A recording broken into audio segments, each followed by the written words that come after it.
6 वाफे सर्व काढून कंप्लीट विथ शर्ट आणि पॅन्ट.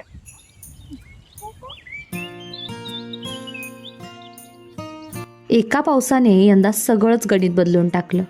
पाऊस वेळेवर आला नाही, त्यामुळे पेरणी लेट झाली आणि त्यामुळेच भात लावणीची वेळ सुद्धा पुढे गेली. आजचा दिवस फक्त भात लावणीचा नव्हता, तर निसर्गाशी पुन्हा एकदा जुळवून घेण्याचा होता. आधी आमचं औत होतं, म्हणजे जनावरं आताही आहेत, पण गेले 3-4 वर्षांपासून आम्ही त्यांना औताला झुंपायचं बंद केलं. 3 वर्षांआधी पॉवर विडर घेतला आणि आता सर्व शेतीची कामे या पॉवर विडरनेच करतो. जसजसं ट्रॅक्टर वापरत गेलो त्यानुसार अनेक गोष्टीतून शिकत जुगाड करत शेती केली. शेती मशागतीच्या गोष्टी करत आहोत. फक्त 100 रुपयात घरच्या घरी हा गुठ्ठा बनवला. कसा बनवला याचा शॉर्ट व्हिडिओ आपल्या शॉर्ट व्हिडिओ सेक्शनमध्ये आहेच.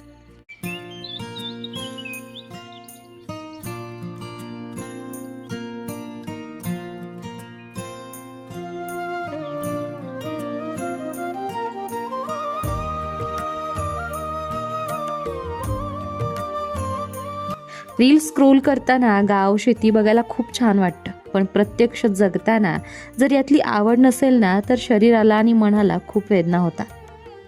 आणि जर त्याची आवड निर्माण झाली तर मात्र गावासारखा शेतीसारखा जगात दुसरा स्वर्ग नाही.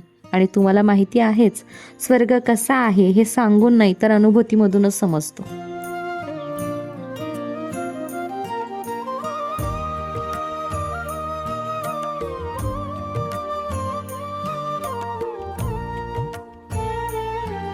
दुपारी शेतातच जेवलो आम्ही. मोकळा आकाश, आजूबाजूला हिरवळ, ओढ्याचा खळखळाट, त्यातूनच जंगलातून येणारे मोरांचे आवाज आणि दिवसभराच्या मेहनतीचं ते साधं जेवण. त्याची चव शब्दात सांगता येणार नाही.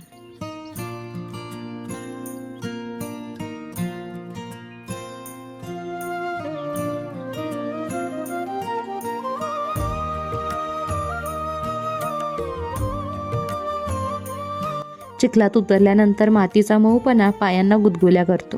गार पाणी आणि चिखलातून पाय उचलत पुढे जाताना एक एक पाय पुढे टाकत एका नव्या ध्येयापर्यंत पोहोचत राहतो आपण.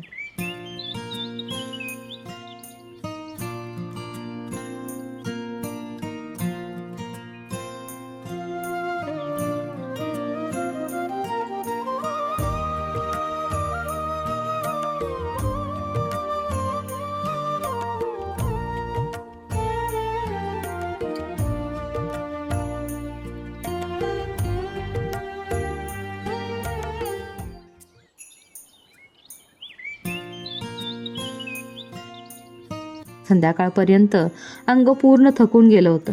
दिवसभर काम करताना थकवा जाणवत नाहीच, पण रात्री जेव्हा बेडवर झोपायला जातो तेव्हा शरीराचा प्रत्येक भाग सांगायला लागतो की आज किती कष्ट झाले. शेती दिसते तितकी सोपी नाही. प्रत्येक दाण्यामागे शेतकऱ्याचा घाम, मेहनत आणि संयम असतील.